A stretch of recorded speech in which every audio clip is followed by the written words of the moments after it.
government has absolutely no idea where they are, not a clue. They do not know where they are, what they are doing, where they are working, what other laws they are breaking. Why does this matter? Because it's a fundamental issue of national security and public safety, first and foremost, to be able to control who's coming into your country. But secondly, and just as importantly, is it shows that this administration's design, its objective, its goal is to resettle illegal immigrants permanently inside the United States. We need to shift this whole conversation from the amorphous concept of border security, where we all used to agree what that means, but now it's become a word that Democrats use to mean putting more money into beds and tents and vehicles to transport illegal aliens. We need to shift the conversation to this very fundamental issue. How many illegal immigrants have been released into the United States, and where are they? That's what we have to get to. That's what the Congress must investigate. The problem is, as I see it, Stephen Miller, it's not just a lack of securing the border, it is the intentional destruction of American sovereignty. Everywhere you turn, even when states try to fill the gap, Texas, Arizona, the Department of Justice steps in to try and stop them. Whatever happens, it's the open border. It is to get people in here as fast as they can. This latest proposal by Joe Biden, which most people don't even understand, it's immediate amnesty for hundreds and hundreds, if not millions of people, is it not? Exactly. Well, look, you've hit on what I believe to be the very heart of the issue. And again, I will politely nudge my Republican friends by saying, stop talking about Joe Biden failing to secure the border or ignoring the border crisis or not being on top of the border crisis. The Biden administration is focused like a laser on this border. But their focus, their objective, their goal, every legal action, every regulatory action, every policy action they take is premeditated, planned, designed, and executed for the singular, unwavering purpose of maximizing the number of illegal immigrants who get into this country any way possible. So as you mentioned, they have a new proposal. What does it do? It takes this obscure statute for emergency cases called humanitarian parole, where someone shows up at the border and they're having a heart attack and you take them to a hospital. They're taking this statute for the case-by-case adjudication of emergencies and exigent circumstances, and they are creating a brand new visa program for illegal aliens to let in a minimum of 30,000 new illegal aliens every month, in addition to all the ones they're already releasing, and on top of that, expediting another program to allow illegal immigrants to enter at our lawful ports of entry. So an illegal alien just shows up at the port of entry in, say, Yuma or in San Diego, and they just say, hey, I'd like to join the United States. I have no paperwork, I have no documentation, and the Biden administration says, come on in. Their goal is maximum illegal immigration.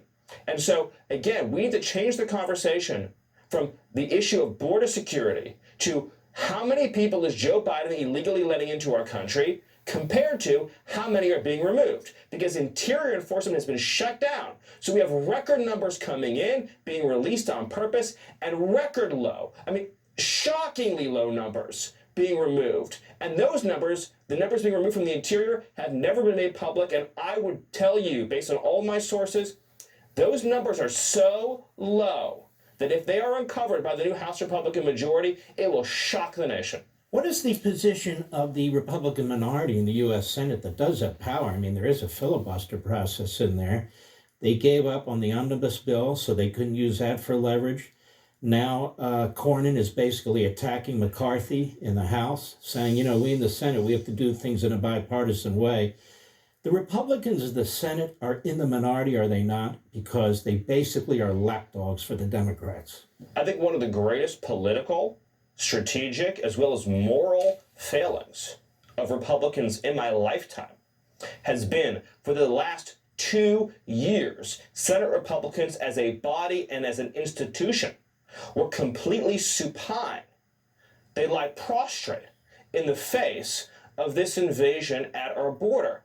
And instead of using, and they had for 2 years, a 50-50 Senate, where you can grind anything you want to a screeching halt, anything you want, nominations, bills, must-pass vehicles, you can grind it all to a halt to make any point you want to make. And not once in 2 years did the institution of the Senate Republican caucus draw a line in the sand and say no more. This bill, this initiative, this spending measure isn't moving until we stop Joe Biden from releasing illegal immigrants into this country. And I will tell you, there's somebody who has a proposal to do just that, and we need to start making the case for it in advance of next year's funding fight. Chip Roy from Texas, someone your audience likely knows, has worked on a bill. It's so short anyone can read it in 2 minutes that stops Joe Biden from releasing illegal immigrants into the country. It basically forces Joe Biden to do what Donald Trump did for 4 years, which is you detain through removal. There is no option for release. That must be attached to a funding bill. And this time, for the love of God, Senate Republicans have to stand up. All right, more when we return. I'll be right back. Stephen Miller, America First Legal. Stephen Miller, what is the purpose of this open border? What are the Democrats trying to do? I mean, they don't do things just for the fun of it. They do things for power. More and more Democrat cities want illegal aliens to vote. More and more Democrats are expanding their welfare systems for illegal aliens. More and more Democrats are giving driver's licenses to illegal aliens, and then if you mention this and say, "Wait a minute, you're blurring the distinction between citizen and illegal alien because you want to eventually put these people on a track to become Democrat voters," they accuse you of replacement theory. Well, it doesn't look like much of a theory to me. It looks like a reality. Am I missing something? No, the objective of the Democratic Party is to destroy our status as a republic, as a self-governing polity of citizens, trying to erase the idea of citizenship so that people who have a franchise here, Americans, are no longer the only ones who have a say in the direction of our society. Democrats believe that their vision, that their neo-Marxist radical vision for our country on both social and economic matters cannot be implemented if the only people who have a say in the affairs of our nation are American citizens properly understood. And so they believe that by flooding the country with illegal aliens, they will continually shift the politics of this country to the left. And it's not just a question of voting. It changes the whole entire structure of our country when you have a community, whether they can vote or not, where a very large percentage of the people who are using social services, who are using your public school system, who are using your housing system, who are using public benefits, are not here illegally. Whether they can vote or not, it becomes a political constituency for politicians, particularly because all of their children, as a virtue of the birthright citizenship scam, are American citizens in our system. So all the people they're bringing in a few years from now, they're going to have children. Those children are going to be U.S. citizens. They will have unfettered access to the welfare state. They will be clients of the welfare state. And they will have a hook into our system. So it shifts the whole, it demolishes the middle class, it shrinks the middle class, and it shifts political power in this country to a low-income class of illegal immigrants and their families. And Democrats believe that that makes more countries politically resemble California. More parts of our country resemble California. The Democrat Party also, when it comes to gerrymandering, when it comes to congressional districts, I don't believe this is constitutional, but I'm not a judge. The judges get to make their decisions, unfortunately, in some cases. These people are included in the census. Absolutely. So they also affect the makeup of the House of Representatives, don't they? Without question, they're absolutely, and I agree with you, I think it's a constitutional abomination, but they are absolutely included in congressional apportionment. There are people who are in Congress right now whose seats only exist because of illegal immigrants padding the census numbers. And on top of all these issues, I think you have an even more elemental thing, which is that as conservatives, as constitutionalists, we understand the rule of law is the bedrock, is the lifeblood, is the foundation of society, of civilized life, of freedom, of order, liberty, of everything.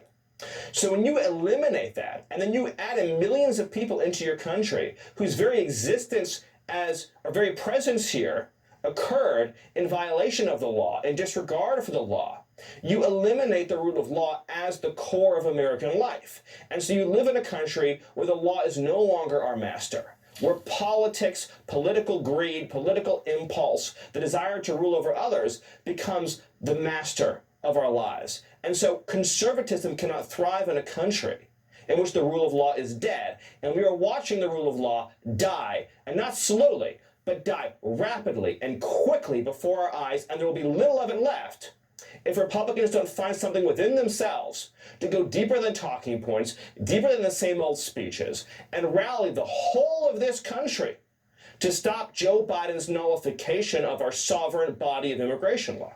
And I do think we need to really focus in on who these Republicans are. Most of them can be found in the Senate, not exclusively, but there appear to be a majority of Republican senators, these McConnellites, who have no interest in resolving this at all, unless, of course, they give the store away to the Democrats, Right. which is absolutely ridiculous.